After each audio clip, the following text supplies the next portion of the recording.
ख़वातीनो हज़रात, मैं डॉक्टर नरेश राज हाज़िर खिदमत हूँ नाज है जिन पर प्रोग्राम लेकर। दोस्तों, पंजाब की सरज़मी बहुत ज़रखेज़ है, बहुत उपजाऊ है। इस ज़मीन से बहुत बड़े बड़े संत महात्मा, फ़कीर, पीर पैगंबर, वीर योद्धा, गुरु महाराज इस सरज़मी से पैदा हुए, जिनके अंदर इतना बलिदान था, इतना त्याग था कि जिनकी मिसाल सारी दुनिया में कहीं नहीं मिलती। जहां हम बलिदान की बात करते हैं, त्याग की बात करते हैं, वीर की बात करते हैं, शूरवीर की बात करते हैं, तो सबसे पहला जहन में नाम आता है गुरु श्री तेग बहादुर साहब का, जिन्होंने एक जनेऊ बचाने के लिए, हिंदू धर्म को बचाने के लिए अपनी जान की कुर्बानी दी। और वो कुर्बानी की वजह से हिंदू धर्म उस वक़्त मुग़लों के पंजे से आज़ाद हो सका, बच सका। उसके बाद दशमेश पिता गुरु गोविंद सिंह जी ने जो मिसाल दी है, वो मैं दावे के साथ कह सकता हूँ हिंदुस्तान क्या दुनिया में ऐसी मिसाल कहीं नहीं मिलती। उनके 4 साहबजादे थे, 2 चमकौर साहब में शहीद हुए मुग़लों के साथ लड़ते हुए, 2 छोटे साहबजादे, एक 5 साल के, एक 7 साल के, ज़िंदा दीवार में चुनवा दिए गए। ऐसी मिसाल, ऐसी कुर्बानी वो सिर्फ पंजाब दे सकता है, गुरु महाराज दे सकते हैं और उनके साहबजादे दे सकते हैं, और कोई नहीं दे सकता। वक्त का पहिया आगे घूमा, तब महाराजा रणजीत सिंह पैदा हुए, जिन्होंने हमारे मुल्क का राज काबुल तक फैलाया, कंधार तक गए हम। फिर हम वक्त का पहिया थोड़ा आगे घूमा, आज़ादी का दौर शुरू हुआ, जंग आज़ादी शुरू हुई। उसमें जो हमारे शहीद हैं पंजाब के, उनमें से भगत सिंह का नाम, करतार सिंह सराभा साहब का नाम, शहीद उधम सिंह का नाम, सुखदेव थापर का नाम, लाला लाजपत राय जी का नाम, मदन लाल ढींगरा जी का नाम, ये सबसे नुमायाँ हैं। दोस्तों, जब किसी मुल्क की आज़ादी की हिस्ट्री लिखी जाती है, तारीख़ लिखी जाती है, तब ये कहा जाता है कि उसमें कितने लोगों ने शिरकत की, कितने लोग शहीद हुए, कितने लोगों ने सज़ा पाई, कितने लोगों ने तकलीफ़ें सही। ऐसी कोई पुख्ता बदकिस्मती से गवर्नमेंट ऑफ इंडिया के पास भी इंफॉर्मेशन नहीं है कि हिंदुस्तान में कितने स्वतंत्रता सेनानी जंग आज़ादी में जिन्होंने हिस्सा लिया वो कितने हुए।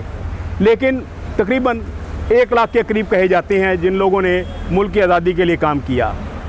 अगर मैं गलत नहीं कह रहा तो यकीनन उस 1 लाख में से 75% लोग, 75% वो लोग पंजाब से थे, पंजाबी थे, और 75% में से 60% लोग सिख थे।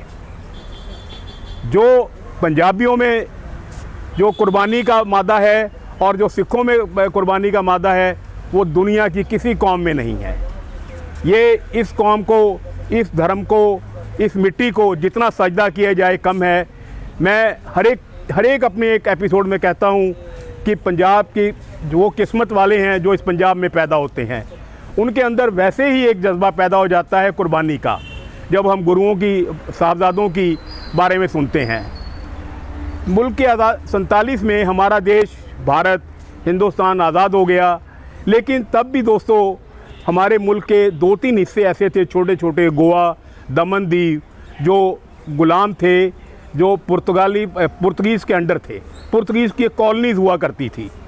हमारी सरकार बन तो गई लेकिन वो सो रही थी।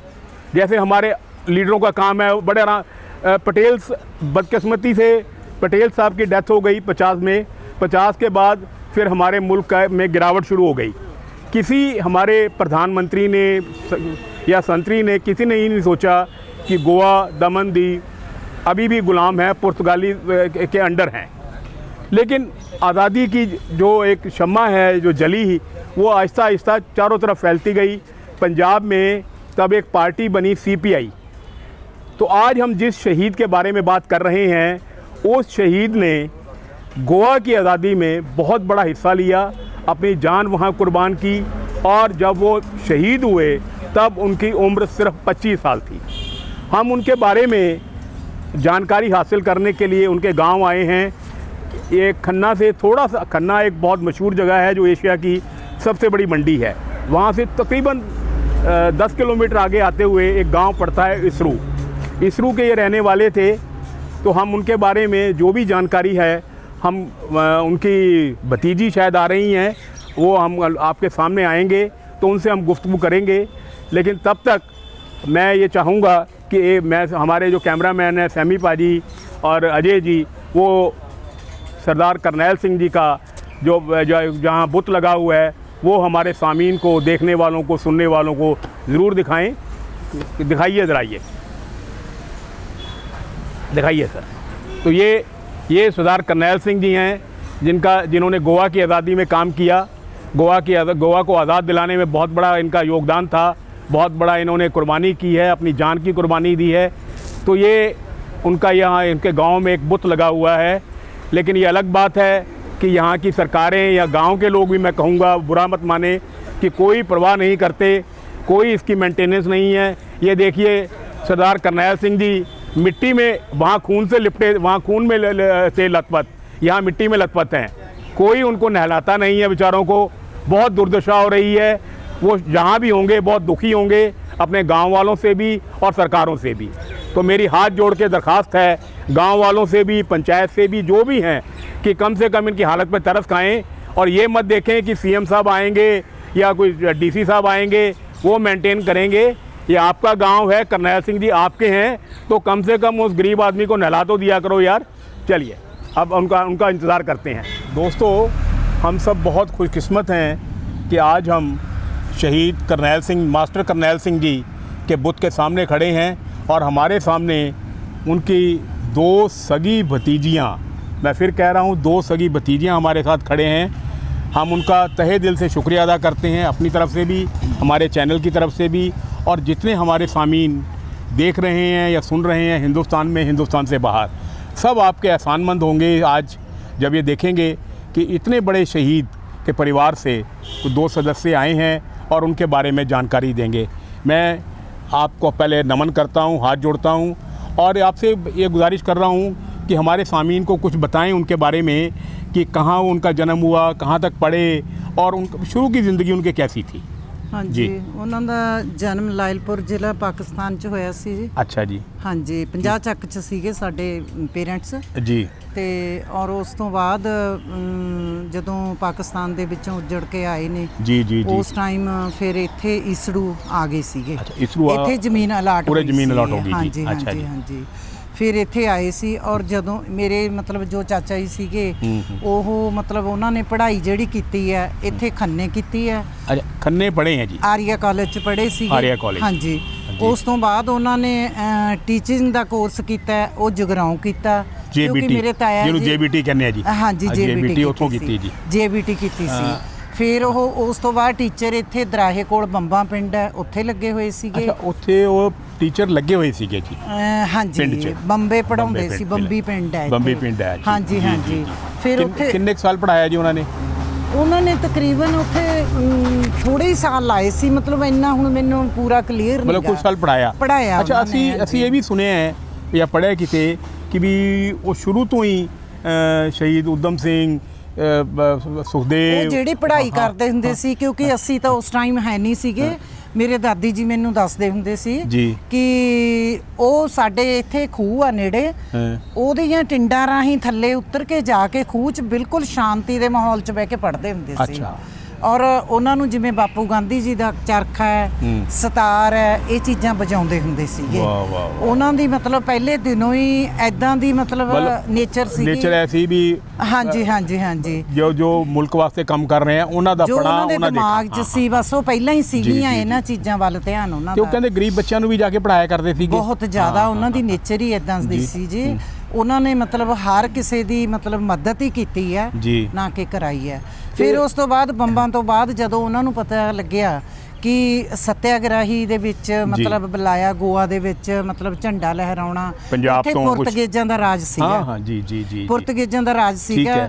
ਤੇ ਫਿਰ ਉੱਥੇ ਮਤਲਬ ਉਹਨਾਂ ਨੇ ਕਿਹਾ ਸੀ ਜਿਹੜਾ ਝੰਡਾ ਇੱਥੇ ਲਹਿਰਾ ਦੂਗਾ ਫਿਰ ਇੱਥੇ ਮਤਲਬ ਗੋਆ ਨੂੰ ਆਜ਼ਾਦੀ ਮਿਲ ਸਕਦੀ ਹੈ, ਨਹੀਂ ਮਿਲੇਗੀ। ਹਾਂਜੀ।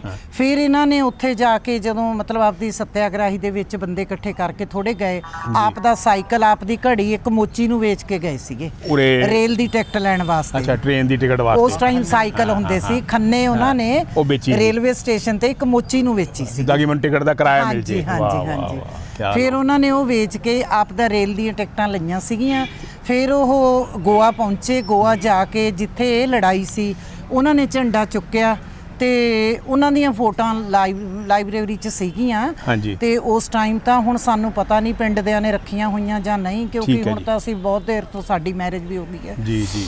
ਤੇ ਉਹ ਫਿਰ ਉਸ ਟਾਈਮ ਉਹ ਮਤਲਬ ਗੋਆ ਆਜ਼ਾਦ ਕਰਵਾਈ ਸੀ, ਉਹਨਾਂ ਨੇ ਝੰਡਾ ਫੜਿਆ ਸੀ ਤੇ ਗੋਲੀਆਂ ਦੇ ਨਾਲ ਬਿਲਕੁਲ ਹੀ ਉਹ ਛਾਨਣੀ ਕਰਤੇ ਸੀਗੇ। ਜਦੋਂ ਜਲੂਸ ਕੱਢ ਰਹੇ ਸੀਗੇ ਗੋਆ ਐਂਟਰ ਕਰਨਾ ਚਾਹੁੰਦੇ ਸੀ ਤੇ ਪੁਰਤਗਾਲੀ ਜਿਹੜੀ ਸਪਾਈ ਸੀ ਉਹਨਾਂ ਨੇ ਕਿਹਾ ਵੀ ਤੁਸੀਂ ਐਂਟਰ ਨਹੀਂ ਹੋ ਸਕਦੇ, ਝੰਡਾ ਨਹੀਂ ਸੀ ਛੱਡਿਆ, ਗੋਲੀਆਂ ਤਾਂ ਖਾ ਲੀਆਂ। ਹਾਂ ਉਹ ਖੜ ਗਏ, ਕਹਿੰਦੇ ਵੀ ਮੈਂ ਗੋਲੀ ਮਾਰਨੀ, ਉਹਨਾਂ ਦੇ ਸੀਨੇ ਤੇ ਲੱਗੀ, ਪਰ ਮੈਂ ਇਹਨਾਂ ਲੋਕਾਂ ਨੂੰ ਵੀ ਆਜ਼ਾਦੀ ਦਿਵਾਉਣੀ ਹੈ। ਫਿਰ ਉਸ ਟਾਈਮ ਤੋਂ ਗੋਆ ਆਜ਼ਾਦ ਹੋ ਗਈ ਸੀ, ਲੇਕਿਨ ਮੇਰੇ ਘਰ ਬਿਲਕੁਲ ਵੀ ਨਹੀਂ ਸੀ ਪਤਾ, ਮੇਰੇ ਦਾਦੀ ਜੀ ਉਹਨਾਂ ਨੂੰ, ਕਿ ਮੇਰਾ ਪੁੱਤ ਉੱਥੇ ਸ਼ਹੀਦੀ ਪਾ ਗਿਆ। ਨਹੀਂ ਪਤਾ ਸੀ ਉਹਨਾਂ ਨੂੰ, ਬਿਲਕੁਲ ਨਹੀਂ ਸੀ ਪਤਾ, ਨਾ ਉਹ ਦੱਸ ਕੇ ਗਏ ਆ। ਮੇਰੇ ਦਾਦੀ ਜੀ ਨੂੰ ਤਾਂ ਇਹ ਸੀ ਹੋ ਸਕਦਾ ਵੀ ਕਿਸੇ ਦੋਸਤਾਂ ਨਾਲ ਕਿਤੇ ਚਲਿਆ ਗਿਆ, ਉਹਨਾਂ ਦੀ ਨੇਚਰ ਹੀ ਇਦਾਂ ਦੀ ਸੀ। ਠੀਕ ਹੈ ਜੀ, ਵੀ 2 ਦਿਨ ਕਿਤੇ ਚਲਿਆ ਗਿਆ ਹੋਣਾ ਜਾਂ ਕਿਵੇਂ ਆ। ਫਿਰ ਉਸ ਤੋਂ ਬਾਅਦ ਜਦੋਂ ਕਾਲੇ ਝੰਡੇ ਲੈ ਕੇ ਮਤਲਬ ਲੋਕੀ ਸਾਡੇ ਘਰ ਆ ਗਏ ਸਾਈਕਲਾਂ ਤੇ ਨਾਅਰੇ ਲਾਉਂਦੇ, ਤੇ ਮੇਰੇ ਦਾਦੀ ਜੀ ਮੈਨੂੰ ਦੱਸਦੇ ਹੁੰਦੇ ਸੀ ਤੇ ਕਹਿੰਦੇ ਵੀ ਮੈਂ ਤਾਂ ਦਰਵਾਜ਼ੇ 'ਚ ਬੈਠੀ ਕੁੰਡੀ ਸੋਟੇ ਨਾਲ ਆਪਦੀ ਮਿਰਚਾਂ ਪੀਸਦੀ ਸੀ। ਅੱਛਾ ਜੀ। ਕਹਿੰਦੇ ਵੀ ਮੈਨੂੰ ਜਦੋਂ ਕਾਲੇ ਝੰਡਿਆਂ ਵਾਲਿਆਂ ਨੇ ਆ ਕੇ ਆਪਣੇ ਦਰਵਾਜ਼ੇ ਮੂਹਰੇ ਇੰਨੇ ਨਾਅਰੇ ਲਾਉਣੇ ਸ਼ੁਰੂ ਕਰਤੇ, ਕਹਿੰਦੇ ਮੈਨੂੰ ਤਾਂ ਉਦੋਂ ਪਤਾ ਲੱਗਿਆ। ਉਹ ਕਹਿੰਦੇ ਵੀ ਐਂ ਕਰਨੈਲ ਸਿੰਘ ਸ਼ਹੀਦ ਹੋ ਗਿਆ, ਵੀ ਤੁਸੀਂ ਬੇਬੇ ਜੀ ਵੀ ਹੈ। ਫਿਰ ਉਸ ਤੋਂ ਬਾਅਦ ਸਾਡੇ ਦਾਦੀ ਜੀ ਨੂੰ ਪਤਾ ਲੱਗਿਆ ਸੀ। ਤੁਸੀਂ ਇੱਕ ਦੱਸੋ ਕਿ ਉਹਨਾਂ ਦੀ ਸ਼ਾਦੀ ਬਾਰੇ ਵੀ ਕੁਝ ਅਸੀਂ ਸੁਣਿਆ ਜਾਂ ਪੜ੍ਹਿਆ ਕਿ ਉਹਨਾਂ ਦੀ ਸ਼ਾਦੀ ਹੋ ਗਈ ਸੀ? ਹਾਂਜੀ, ਉਹਨਾਂ ਦਾ ਮੁਕਲਾਵਾ ਨਹੀਂ ਸੀ ਆਇਆ। ਅੱਛਾ, ਸ਼ਾਦੀ ਹੋ ਗਈ ਸੀ ਜਿਸ ਟਾਈਮ ਮੇਰੇ ਫਾਦਰ ਦੀ ਜਿਹੜੇ ਪਿੰਡ ਤੁਸੀਂ ਸਕੂਲ ਦਾ ਨਾਮ ਦੱਸ ਰਹੇ ਹੋ ਉਸੇ ਪਿੰਡ 'ਚ ਹੋਇਆ ਸੀ ਨਾ ਜੀ? ਆਹੀ ਸੜੂ ਨਹੀਂ ਜੀ, ਨਹੀਂ ਮੈਂ ਤੁਹਾਨੂੰ ਦੱਸਦੀ ਹਾਂ, ਜਿਹੜੇ ਮੇਰੇ ਮਤਲਬ ਮਦਰ ਸੀ, ਮੇਰੇ ਮਦਰ ਦੇ ਸਕੇ ਸਿਸਟਰ ਸੀ, ਦੋਨੋਂ ਸਕੀਆਂ ਭੈਣਾਂ। ਮੇਰੇ ਫਾਦਰ ਉਹ ਨਹੀਂ ਸਕੇ ਭਰਾਵਾਂ ਨੂੰ, ਸਕੇ ਭਾਈ ਸੀ। ਹਾਂਜੀ, ਚਾਚਾ ਜੀ ਤੇ ਮੇਰੇ ਫਾਦਰ ਇਹ ਇੱਕੋ ਜਗ੍ਹਾ ਵਿਆਹੇ ਹੋਏ ਸੀ। ਮੇਰੇ ਮੰਮੀ ਨੂੰ ਮਤਲਬ ਵਿਆਹ ਕੇ ਲੈ ਆਏ ਸੀ। ਉਸ ਟਾਈਮ ਉਦੋਂ ਮਕਲਾਵੇ ਨਹੀਂ ਸੀ ਦਿੰਦੇ, ਛੋਟੀਆਂ ਦੇ ਵਿਆਹ ਮਕਲਾਵਾ ਨਹੀਂ ਹੋਇਆ ਸੀ। ਹਾਂਜੀ, ਮਕਲਾਵਾ ਸ਼ਾਦੀ ਹੋ ਗਈ ਸੀ, ਮਕਲਾਵਾ ਨਹੀਂ ਹੋਇਆ, ਮਕਲਾਵਾ ਨਹੀਂ ਸੀ ਹੋਇਆ। ਇਹ ਤਾਂ ਜਦੋਂ ਚਾਚਾ ਜੀ ਸ਼ਹੀਦੀ ਪਾ ਗਏ, ਫਿਰ ਮੇਰੇ ਮਾਸੀ ਜੀ ਦਾ ਮਤਲਬ ਮੇਰੇ ਫਾਦਰ ਨੇ ਫਿਰ ਜ਼ਮੀਨ ਦਾ ਹਿੱਸਾ ਬਰਾਬਰ ਚੜਵਾਇਆ। ਉਹ ਕਹਿੰਦੇ ਨਹੀਂ ਬਈ ਮੈਂ ਮਤਲਬ ਉਹਨਾਂ ਨੂੰ ਇਸ ਤਰ੍ਹਾਂ ਨਹੀਂ ਛੱਡਣਾ ਵੀ ਹੁਣ ਅਸੀਂ। ਉਹ ਫਿਰ ਮੇਰੇ ਮਾਸੀ ਜੀ ਨੇ ਵੀ ਕਿਹਾ ਮੈਂ ਹੋਰ ਮੈਰਿਜ ਨਹੀਂ ਕਰਵਾਉਣੀ। ਉਹ ਦੁਨੀਆ ਲਈ ਸ਼ਹੀਦ ਹੋ ਗਏ, ਮੈਂ ਇੱਕ ਆਪਣੇ ਮੈਂ ਆਪਣੇ ਸਿਦਕ ਤੇ ਤਾਂ ਬੈਠੀ ਹਾਂ। ਬਹੁਤ ਬੜੀ ਭਾਵਨਾ ਹੈ ਜੀ, ਉਹਨਾਂ ਨੂੰ ਵੀ ਸਜਦਾ ਕਰਨਾ ਚਾਹੀਦਾ ਹੈ, ਉਹਨਾਂ ਨੂੰ ਵੀ ਯਾਦ ਕਰਨਾ ਚਾਹੀਦਾ ਹੈ, ਉਹਨਾਂ ਨੂੰ ਵੀ ਸਲਾਮ ਕਰਨਾ ਚਾਹੀਦਾ। ਉਹ ਆਪਣੇ ਸਿਦਕ ਤੇ ਅੱਜ ਤੱਕ ਬੈਠੇ ਨੇ। ਉਹ ਹਰ 15 ਅਗਸਤ ਨੂੰ ਆਉਂਦੇ ਆ, ਔਰ ਅਸੀਂ ਵੀ ਮਿਲ ਕੇ ਆਉਂਦੇ ਆ, ਜਾਂਦੇ ਆ ਆਪਣੇ ਨਾਨਕੇ ਘਰ। ਐਸੀ ਗੱਲ ਨਹੀਂ, ਸਾਡਾ ਪੂਰਾ ਪਿਆਰ ਕਰਦੇ ਆ। ਹਾਂਜੀ, ਅੰਬਾਲੇ ਕੋਲ ਪਿੰਡ ਆ, ਅੰਬਾਲੇ ਕੋਲ ਬੜੌਲਾ ਪਿੰਡ ਹੈ। ਹਾਂਜੀ, ਉੱਥੇ ਦੇ ਰਹਿਣ ਵਾਲੇ ਉੱਥੇ ਰਹਿੰਦੇ ਆ। ਉੱਥੇ ਹਾਂਜੀ, ਮੇਰੇ ਮਾਮਾ ਜੀ ਉਹਨਾਂ ਕੋਲ ਹੀ ਰਹਿੰਦੇ ਆ। ਜਾਨੀ ਮੈਂ ਤੁਹਾਨੂੰ ਦੱਸਦੀ ਆ ਵੀ ਉਹਨਾਂ ਦਾ ਵੀ ਸਿਦਕ ਹੈ, ਬਹੁਤ ਬੜੀ ਗੱਲ ਹੈ ਜੀ। ਇਹਨਾਂ ਦੀ ਅਸਲ ਹੈ, ਜਿਨ੍ਹਾਂ ਨੇ ਪੂਰੀ ਜ਼ਿੰਦਗੀ ਕੱਢੀ ਹੈ। ਹਾਂਜੀ, ਉਹਨਾਂ ਦੇ ਯਾਦ ਕਰਦੀ। ਚਾਚਾ ਜੀ ਦੀ ਤਾਂ ਜੋ ਸ਼ਹੀਦੀ ਹੈਗੀ ਹੈ ਜੀ, ਹਾਂ। ਲੇਕਿਨ ਮੇਰੇ ਮਾਸੀ ਜੀ ਦੀ ਸ਼ਹੀਦੀ ਉਸ ਤੋਂ ਵੱਡੀ ਹੈ। ਮਾਸੀ ਜੀ ਕਹ ਲੋ, ਚਾਚੀ ਜੀ ਕਹ ਲੋ, ਹਾਂ ਨਹੀਂ ਮਾਸੀ ਜੀ ਹੋਈ ਕਹਿੰਦੇ ਆ। ਹਾਂਜੀ ਹਾਂਜੀ। ਤੇ ਜਿਹੜੀ ਇਹਨਾਂ ਦੀ ਉੱਥੇ ਸ਼ਹੀਦੀ ਹੋਈ, ਕੀ ਉਹਨਾਂ ਦਾ ਡੈਡ ਬੋਡੀ ਉਰੇ ਲਿਆਂਦੀ ਗਈ ਕਿ ਨਹੀਂ? ਨਹੀਂ ਜੀ, ਨਹੀਂ, ਉਹਨਾਂ ਦੇ ਸਿਰਫ ਅਸਥੀਆਂ ਆਈਆਂ ਸੀ। ਅਸਥੀਆਂ ਆਈਆਂ ਸੀ, ਅਸਥੀਆਂ ਆਈਆਂ ਸੀਗੀਆਂ। ਉਹ ਅਸਥੀਆਂ ਪਿੱਛੇ ਸਮਾਧੀ ਬਣੀ ਹੋਈ ਹੈ ਉਹਨਾਂ ਦੀ। ਉਹ ਸਮਾਧ ਦੇ ਵਿੱਚ ਨੇ। ਮੇਰੇ ਦਾਦੀ ਜੀ ਕਹਿ ਕੇ ਮਰੇ ਸੀ ਵੀ ਮੇਰੀਆਂ ਅਸਥੀਆਂ ਮੇਰੇ ਪੁੱਤ ਦੇ ਕੋਲ ਹੀ ਚਾਹੀਦੀਆਂ ਨੇ। ਉਹਨਾਂ ਦੀ ਵੀ ਸਮਾਧੀ ਬਣੀ ਹੋਈ ਹੈ, ਉਹਨਾਂ ਦੀਆਂ ਅਸਥੀਆਂ ਵੀ ਉੱਥੇ ਹੀ ਨੇ, ਉਸੇ ਸਮਾਧ 'ਚ। ਬਹੁਤ ਬੜੀ ਗੱਲ ਹੈ ਜੀ। ਅੱਛਾ, ਮੈਂ ਇੱਕ ਆਮ ਜਾਂ ਇੱਕ ਸਵਾਲ ਹੁੰਦਾ ਹੈ, ਮੈਂ ਤੁਹਾਡੇ ਤੋਂ ਪੁੱਛਣਾ ਚਾਹਾਂਗਾ ਦੋਨਾਂ ਤੋਂ ਜੀ, ਕਿ ਇਹ ਦੱਸੋ ਕਿ ਜੋ ਸਾਡੀ ਪੰਜਾਬ ਸਰਕਾਰਾਂ, ਮਤਲਬ ਮੈਂ ਸਰਕਾਰ ਇਹ ਨਹੀਂ ਕਹਿ ਰਿਹਾ, ਮੌਜੂਦਾ ਸਰਕਾਰ ਨਹੀਂ ਕਹਿ ਰਿਹਾ, ਤੁਸੀਂ ਕਾਫੀ ਚਿਰ ਤੋਂ ਇਸ ਪਿੰਡ 'ਚੋਂ, ਜੋ ਸਰਕਾਰਾਂ ਇਸ ਸ਼ਹੀਦ ਦੇ ਬਾਰੇ ਕਰਨਾ ਚਾਹੀਦਾ ਸੀ, ਕੀ ਉਹ ਸਰਕਾਰਾਂ ਸਾਡੀਆਂ ਉਹ ਕਰ ਪਾਈਆਂ ਜਾਂ ਕਰ ਰਹੀਆਂ? ਨਹੀਂ ਜੀ, ਨਹੀਂ, ਕੁਝ ਨਹੀਂ। ਤੁਸੀਂ ਆਪ ਹੀ ਪਿੰਡ 'ਚ ਦੇਖ ਲਓ, ਗੇੜਾ ਕੱਢ ਕੇ ਹਨਾ, ਇੱਕ ਰਾਉਂਡ ਲਾਓ, ਤੁਹਾਨੂੰ ਆਪ ਹੀ ਪਤਾ ਲੱਗ ਜੂ ਕਿੰਨੇ ਕੁ ਸੀਵਰੇਜ ਨੇ, ਕਿੰਨੀਆਂ ਕੁ ਲਾਈਟਸ ਨੇ। ਔਰ ਤੁਸੀਂ ਇੱਥੇ ਹੀ ਦੇਖ ਲਓ ਸਫਾਈ ਕੋਈ ਹੈ ਨਹੀਂ ਜੀ, ਬਿਲਕੁਲ ਕੁਝ ਨਹੀਂ। ਇਹ ਤਾਂ ਹੁਣ ਜਿਹੜੀ ਸਫਾਈ ਹੋਈ ਹੈ ਨਾ ਜੀ, ਆ ਚੈਨਲ ਸਾਡਾ ਸੈਮੀ ਭਾਜੀ ਨੇ ਰਿਕਾਰਡ ਕੀਤਾ ਹੈ। ਇਹ ਸਾਡੇ ਆਉਣ ਤੋਂ ਬਾਅਦ ਸਾਡੇ ਦੋਸਤ ਖੜੇ ਆ, ਪੁਲਿਸ ਵਾਲਿਆਂ ਨੇ ਸਾਡੀ ਬੜੀ ਮਦਦ ਕੀਤੀ ਹੈ।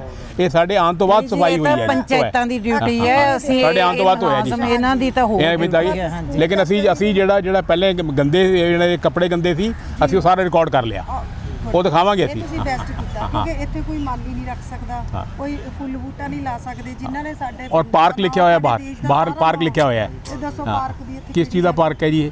ਤੇ ਉਹੀ ਤਾਂ ਹੈ। ਹੁਣ ਤੁਸੀਂ ਅੱਗੇ ਪ੍ਰੋਗਰੈਸ ਹੋ ਹੀ ਨਹੀਂ ਰਹੀ। ਦੇਖੋ ਜੀ ਸਾਡੇ ਪਿੰਡ ਨੂੰ ਗ੍ਰਾਂਟਾਂ ਬਹੁਤ ਆਉਂਦੀਆਂ ਨੇ, ਸਾਡੀਆਂ ਸਰਕਾਰਾਂ ਦਿੰਦੀਆਂ ਨੇ। ਅੱਛਾ ਜੀ, ਐਸੀ ਗੱਲ ਨਹੀਂ ਕਿ ਪਿੰਡ ਨੂੰ ਮਿਲਦਾ ਬਹੁਤ ਕੁਝ, ਲੇਕਿਨ ਸਾਡੇ ਪਿੰਡ ਦੀ ਨਾਥ ਪਾਕੀ ਕਾਰਨ ਪੰਚਾਇਤਾਂ ਦੇ ਵਿੱਚ ਪ੍ਰੋਪਰ ਮੇਨਟੇਨੈਂਸ ਨਹੀਂ ਰੌਲਾ ਹੈਗਾ, ਇਹ ਖੁਦ ਹੀ ਨਹੀਂ ਲੱਗਣ ਦੇ ਰਹੇ। ਮਤਲਬ ਜਿਹੜੀ ਗ੍ਰਾਂਟਾਂ ਉਹ ਪ੍ਰੋਪਰ ਇਸਤੇਮਾਲ ਨਹੀਂ ਹੋ ਰਹੀਆਂ। ਦੇਖੋ ਉਹਨਾਂ ਦੇ ਘਰ ਨੂੰ ਨਹੀਂ ਕੋਈ ਸਹੂਲਤ, ਇੱਕ ਲੈ ਮੈਂ ਹਾਂ ਦੂਜਾ ਸਵਾਲ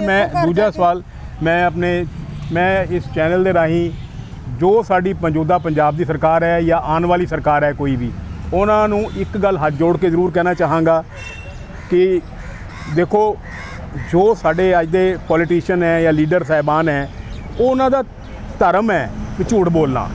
ਬਿਨਾਂ ਝੂਠ ਬੋਲੇ ਉਹ ਪਾਵਰ 'ਚ ਨਹੀਂ ਆ ਸਕਦੇ। ਸਾਰੇ ਝੂਠ ਬੋਲਦੇ ਹੈ, ਕੋਈ ਵੀ ਹੋਵੇ, ਕਿਸੇ ਵੀ ਪਾਰਟੀ ਦਾ ਹੋਵੇ, ਕਿਸੇ ਪਾਰਟੀ ਦਾ ਨਾਮ ਨਹੀਂ, ਸਾਰੇ ਝੂਠ ਰਹੇ ਹੈ, ਸਾਰੇ ਝੂਠ ਦੇ ਮਕਬਰੇ ਹੈ। ਲੇਕਿਨ ਰੱਬ ਦੇ ਵਾਸਤੇ ਸ਼ਹੀਦਾਂ ਨਾਲ ਝੂਠ ਨਾ ਬੋਲੋ ਯਾਰ।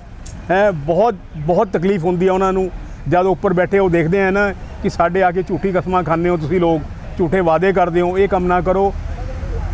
ਕਰਨੈਲ ਸਿੰਘ ਜੀ ਦਾ ਨਾਲ ਹੀ ਘਰ ਹੈ, ਇਸ ਬੁੱਧ ਦੇ ਨਾਲ ਘਰ ਹੈ, ਕਿਉਂ ਨਹੀਂ ਉਸ ਘਰ ਨੂੰ ਤੁਸੀਂ ਇੱਕ ਮੈਮੋਰੀਅਲ ਬਣਾਉਂਦੇ? ਊਧਮ ਸਿੰਘ ਦਾ ਬਣਾਇਆ ਹੈ, ਕਰਤਾਰ ਸਿੰਘ ਸਰਾਭੇ ਦਾ ਬਣਾਇਆ ਹੈ, ਭਗਤ ਸਿੰਘ ਦਾ ਬਣਾਇਆ ਹੈ, ਤਾਂ ਇਹਨਾਂ ਦਾ ਕਿਉਂ ਨਹੀਂ ਮੈਮੋਰੀਅਲ ਬਣ ਸਕਦਾ? ਮੈਂ ਲੁਧਿਆਣੇ ਦੇ ਡੀਸੀ ਸਾਹਿਬ ਔਰ ਚੰਨੀ ਸਾਹਿਬ ਜੋ ਪੰਜਾਬ ਦੇ ਸੀਐਮ ਹੈ, ਮੌਜੂਦਾ ਸੀਐਮ ਹੈ, ਉਹਨਾਂ ਨੂੰ ਪੁਰਜ਼ੋਰ ਗੁਜ਼ਾਰਿਸ਼ ਕਰਦਾ ਕਿ ਸ਼ਹੀਦਾਂ 'ਤੇ ਤਰਸ ਕਰੋ ਯਾਰ, ਆਓ ਉਹਨਾਂ ਦਾ ਮੈਮੋਰੀਅਲ ਬਣਾਓ ਤਾਂ ਕਿ ਲੋਕ ਉਰੇ ਦੇਖ ਸਕਣ, ਬੱਚੇ ਉਹਦੇ ਪਿੰਡ ਦੇ ਬੱਚੇ ਸਿੱਖ ਸਕਣ ਵੀ ਕਿਸ ਤਰ੍ਹਾਂ ਕੁਰਬਾਨੀਆਂ ਹੁੰਦੀਆਂ, ਕਿਸ ਤਰ੍ਹਾਂ ਸ਼ਹਾਦਤਾਂ ਹੁੰਦੀਆਂ। ਇਸ ਤੋਂ ਬਾਅਦ ਹੋਰ ਮੈਂ ਕੁਝ ਨਹੀਂ ਕਹਿਣਾ ਚਾਹਾਂਗਾ। ਔਰ ਤੁਹਾਡੇ ਦੋਨਾਂ ਦਾ ਭੈਣਾਂ ਦਾ ਬਹੁਤ ਸ਼ੁਕਰੀਆ। ਰੱਬ ਤੁਹਾਨੂੰ ਬਹੁਤ ਚੜ੍ਹਦੀ ਕਲਾ 'ਚ ਰੱਖੇ ਜੀ। ਜੋ ਤੁਹਾਡੇ ਪਰਿਵਾਰ ਨੇ ਇਸ ਦੇਸ਼ ਵਾਸਤੇ ਕੀਤਾ ਹੈ, ਮੈਂ ਸੱਚੀ ਦਿਲੋਂ ਤੁਹਾਡੇ ਦੋਨਾਂ ਦੇ ਪੈਰੀ ਹੱਥ ਲਾਣਾ ਜੀ। ਹਾਂ ਮੈਂ ਪੈਰੀ ਹੱਥ ਲਾਣਾ ਜੀ। ਹਾਂ ਔਰ ਸਾਰੇ ਮੁਲਕ ਦੀ ਤਰਫੋਂ ਤੋਂ ਮਾफ़ी ਮੰਗਦਾ। नहीं वीर जी, नहीं। बहुत शुक्रिया, बहुत शुक्रिया। Thank you so much, thank you जी। दोस्तों, इससे पहले हम आपसे इजाज़त लें, हम एक बात ज़रूर कहना चाहेंगे, फिर से बहुत बार हम ये फिर कह चुके हैं, फिर से कह रहा हूँ कि जो हम शहीदों के बारे में दिखा रहे हैं उसका सिर्फ एक ही मुद्दा है, एक ही हमारा मकसद है कि हमें इन शहीदों से कुछ सीखना चाहिए और हमारे देश के लिए, हमारे हिंदुस्तान के लिए, हमारे मुल्क के लिए कुछ ना कुछ हमें करना चाहिए। मेरी ख़ास जो है मेरी रिक्वेस्ट वो यंग जनरेशन से है, क्योंकि किसी भी मुल्क को, किसी भी देश को बनाने में यंग जनरेशन, नौजवानों का सबसे बड़ा रोल होता है। दोस्तों, 75 साल की आज़ादी में हमारा देश कहीं नहीं पहुंचा। जो हमारे सियासतदान हुए हैं उन्होंने देश को आगे ले जाने की बजाय पीछे लेकर गए हैं।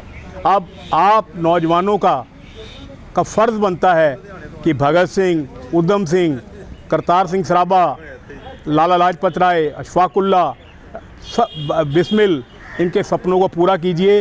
यही हमारा मकसद है, यही हमारा अभिप्राय है। उसके अलावा हम आप लोगों से कुछ नहीं चाहते। बहुत शुक्रिया। खुश रहिए, आबाद रहिए। Thank you so much. Thank you.